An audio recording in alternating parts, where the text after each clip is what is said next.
Thank you so much for being with us today to celebrate Advent. It is the second week of Advent where we are going to be thinking about peace. Last week we talked about hope and how there's hope for us and hope for our future and how we can lean into that hope. Today we're going to be talking about peace. Next week, Ruth Weller, who was the founding lead pastor of Rehope Southside, is going to be back joining us to speak about joy. And then on the 18th, my queen, Jamie, is going to be talking to us about love. That's very exciting coming up, but I don't want to pass up on today because today is a very important day, my friends. Today is Jay-Z's birthday. Happy birthday, Jay. He's 53 today. I bet you didn't think Jay-Z was 53, but he is. It's Jay-Z's birthday today. That's the kind of stupid, pointless information that I carry around with me. It's in a lyric, and since I have one of those brains that remembers almost every lyric I've ever heard but leaves my laptop charger at work, I remember that it's Jay-Z's birthday. 53 today. Sean Carter was born December 4th, weighing in at 10 pounds, 8 ounces is how that lyric goes. Big baby, eh? 10 pounds, 8 ounces. Yo, big baby. But happy birthday, Jay-Z. The other reason that I remember Jay-Z's birthday is that it is 10 years ago to the day, almost to the hour, since that one time where I lost my job as a teacher. And in October, I told you that someday I'm going to get up and preach a sermon around here where I don't talk about my academic feelings. Well, that was last week, and now I'm going to move on to my professional feelings, which I feel fine about because they're not very recent. So got your back, don't panic. But believe it or not, I do have some professional feelings, like getting fired as a teacher because of a clerical error. Let me get into the story. So it's December 4th, 2012, and I'm working in the primary school that I did my probation year in the year before, and we're in the assembly hall practicing for the school nativity show, and you'll know that that is a really big deal. We're in the assembly hall, and it's at that point that the head teacher comes bounding in, big smile on her face, Mr. Crooks, just the man I want to see. And when we got into her office, it was a different story. The GTC have been on the phone, and they say that you're not registered with them, and that means you have no professional insurance, and that means that you can't work here anymore.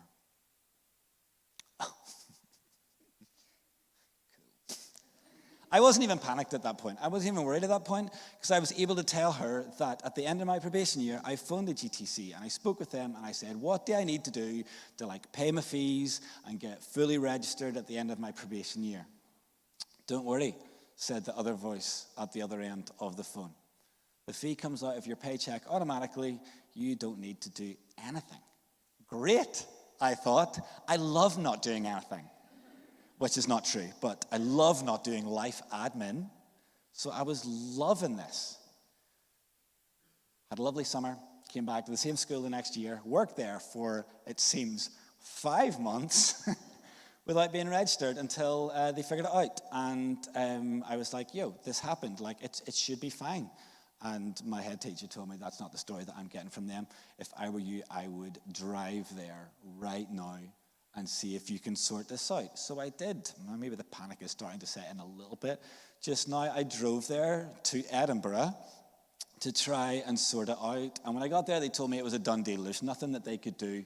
And 3 weeks before Christmas, I lost my job. Drove back to Glasgow, got home to our little house in 394 Maryhill Road, maybe about 45 minutes before Jamie got back from work. And when she got back from work, she still found me sitting on the stairs with my head in my hands. And she was like, what is wrong with you? She's used to me overreacting to things, but this was not one of those times. I told her what had gone on, and what do you say? What do you do when 3 weeks before Christmas, your first Christmas married, you lose your job?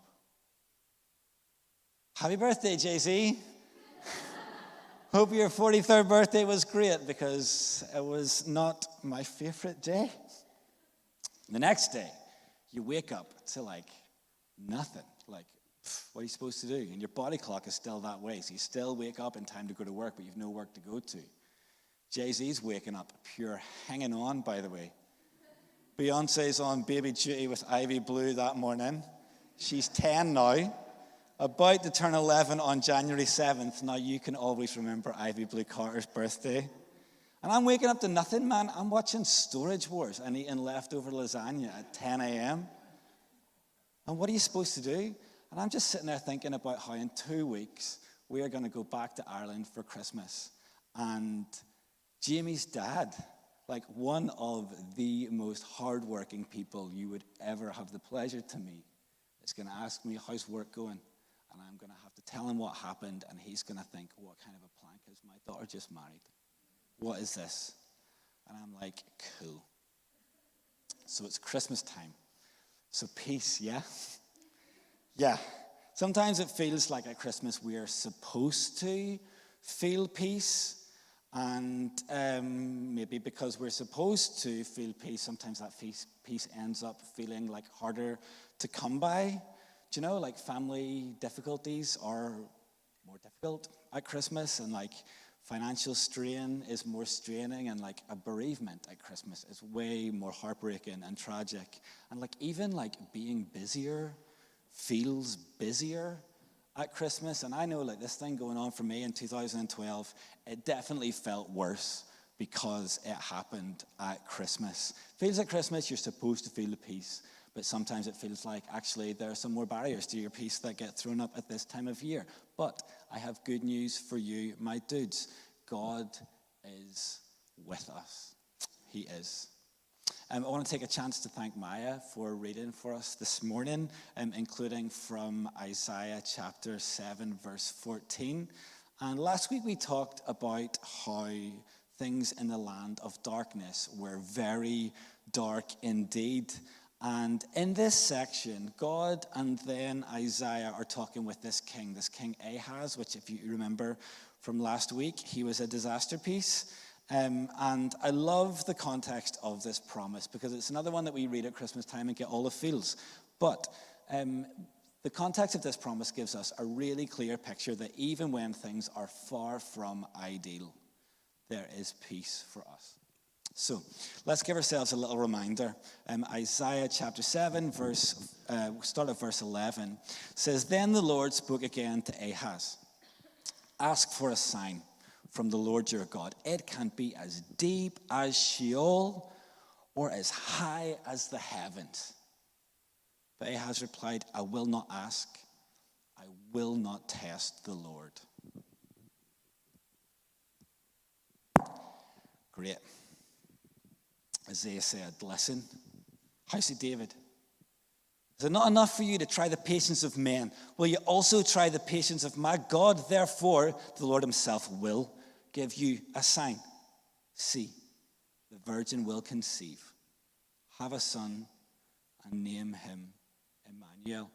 And then he goes on to prophesy that before the time the boy has learned the difference between right and wrong, all the immediate threats to Ahaz's peace will be gone. All of this because of this boy, Emmanuel, meaning God with us. And this is not some kind of like God is with us in some kind of like abstract, feelingsy way, which probably shouldn't reduce the impact of God being with us, but sometimes it does. This is actual God, actual with, actual us. And that is huge. That in the middle of difficulties, and in Ahaz's case, these are self-imposed difficulties, God provides a promise that there can be peace. Huge. And this shifts stuff from I'm supposed to feel peace, but I can't because of this. This changes it to, I have this stuff going on and it's real life stuff, but God with me, I can have peace. And that is huge. And it's good to recognize that the message of peace comes to people who need that message. Like, what good news is good news for people who don't need good news? But these dudes did need it. To move from no peace to peace, that's the kind of thing that our God does. So thankful for that. And he can do that because he's with us. And the promise of peace is there for us too. Sometimes, though, I find that my problem is I just don't receive it. Like the peace is there for me, but I just have a hard time receiving it. So let's talk about how we can partner with God in receiving some peace this Christmas. And for this, I can't move past the section in 1 Kings when Solomon dedicates the temple. Here's chapter 8 of 1 Kings, verses 33 to 36. It says when, not if, it says when your people are defeated before an enemy because they've sinned against you, and they return to you and praise your name, and they pray and plead with you for mercy in this temple, may you hear from heaven and forgive the sin of your people Israel. May you restore to them the land you gave to their ancestors. And when the skies are shut and there is no rain, because they have sinned against you, and they pray towards this place and praise your name, and they turn from their sins because you are afflicting them, may you hear in heaven and forgive the sin of your servants and your people Israel, so that you may teach them to walk on the good way. May you send rain on your land that you gave your people for an inheritance. You see that thing that's going on there? Like when difficulties come, you can turn to God with prayer and praise. And the temple thing is a big deal, and it's helpful for us to understand the way that we can respond to Emmanuel to receive peace. Because right back at the start of humanity, God and people had a special thing going on in the garden, but we know that that's not the way that things stayed. But God had a plan to fix the special thing that God and people had going on in the garden. And I know that we think that Leviticus is boring, but the first time that God dwelled among his people since the garden is far from boring. And sure, there's like a bunch of stuff that they have to do to make sure that that can be even an option for them, hence the rest of the book of Leviticus, but not boring. Always going to be temporary, but not boring. And then there's the temple where the people have a permanent, or so they thought at the time, place for God to dwell among the people. Huge deal, but still with the sacrifices, still with the stuff that you've got to do. But since God was living among them, there was always peace available for them. And there was things that they had to do, the sacrifices and that. And then if they got off track, then there's more things that they have to do. They have to turn back to God with prayer. And when Solomon goes down his big list in chapter 8 of all the things, and prayer is a constant in that. When you turn to God in prayer, then peace is always a consequence.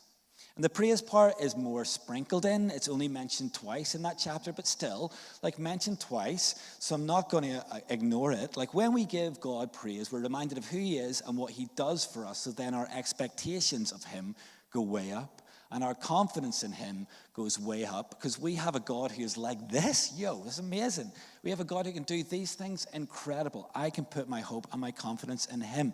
When we do that, then how could it not result in peace?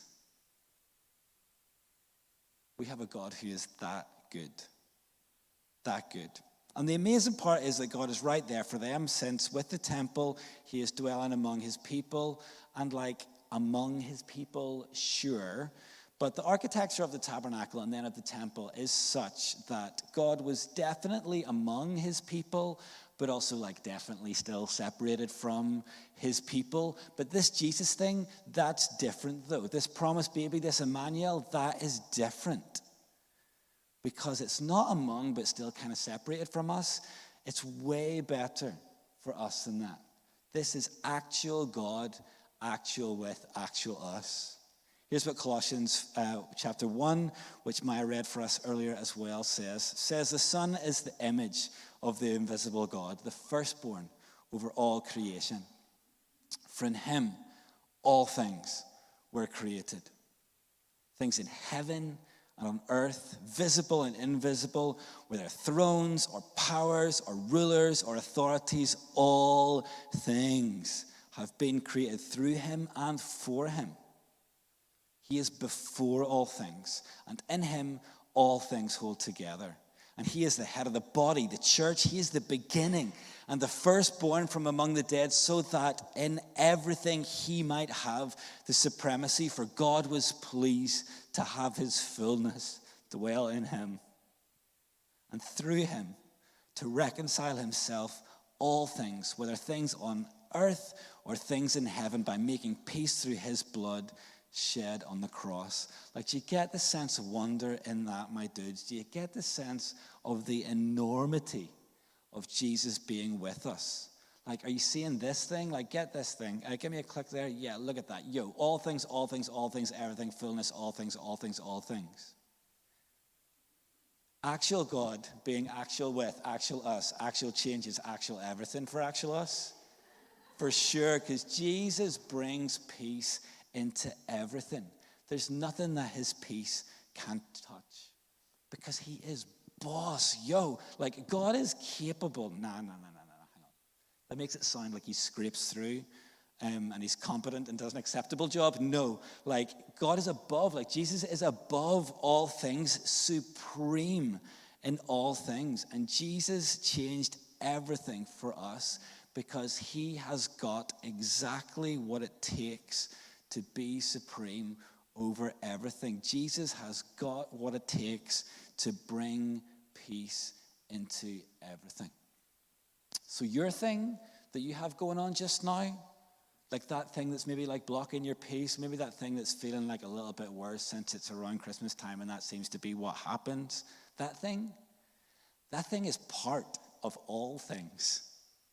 And Jesus can bring peace into that thing for you. There's hope for you, and there's hope for your future. We got a nice reminder of that last week, and there is peace for you in your immediate circumstances and beyond, because Jesus did what needed to be done to bring peace to you. And how did he do that? He did that by shedding his blood on the cross and making peace once and for all, so that we can always have peace. Look, just like in the tabernacle and the temple, there were things that the people needed to do to make the God with us thing, like even a possibility. And just like that, there are things that Jesus needed to do to make this God with us thing a thing.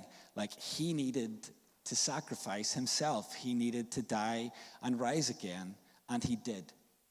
But this is not like the tabernacle and the temple, which were always going to be temporary, even though they thought the temple was going to be permanent. What Jesus did was once for all, like permanent, forever, always. So there can always be peace for you, always. So this is our moment, my dudes, like our moment to receive peace. Because a bunch of times the things that are hard do feel harder at Christmas. Stuff is real, and we're not going to pretend that it doesn't exist. But instead, when we feel the pressure, let's focus on God and remember, he is with you. And that is a huge deal. And remember, turn to him with prayer and praise. Boost your expectations of God, boost your confidence, and remember that Jesus has got what it takes to bring peace into everything. Including your thing. God is with us, Prince of Peace, class. Like, he is the exact kind of God that we need, the exact God we need, and we've got him. Since he made a way for us when he came to earth, which we celebrate at Advent, and not just came to earth for us, but came to earth as us, like as a person, a baby, no less. And then he grew up, and he learned, and he lived a sinless, perfect, spirit-filled life. And he was crucified, and he rose again to prove that he is supreme over everything. Prove it beyond a shadow of a doubt. And we can put our hope in him, and we can draw our peace from him. got a couple of challenges for you this morning, my friends. And the first one is to declare that Jesus brings peace into everything, including the thing that you have got going on just now. Declare that you're not a lost cause to peace. Like if you're feeling like I will never have peace, especially not this Christmas because of this thing, declare I am not a lost cause to peace. And break off the lie that you'll never feel peace because of this stuff that you've got going on. And number 2 is list. I mean, I guess this is all one challenge, but I've broken it down for you a little bit. List is like, write down the things that are blocking your peace. I'd get a piece of paper and I'd fold it in half and I'd draw a line up the middle. Write down all the things on one side that are blocking off your peace. If you've got a bunch of stuff going on, maybe your list is going to be longer. Maybe you've got that one big thing that you need to deal with. Write it down. And then on the other side of the paper, write down something that you know about God that will give you confidence that he can indeed bring peace into that thing that you have got going on. And then number 3, prayer and praise. Like use what you've listed to help you to praise God for who he is and for what he's done, and to ask him to intervene for good and bring peace into your circumstances, because trust me, he has got what it takes to bring peace into the things that you have got going on.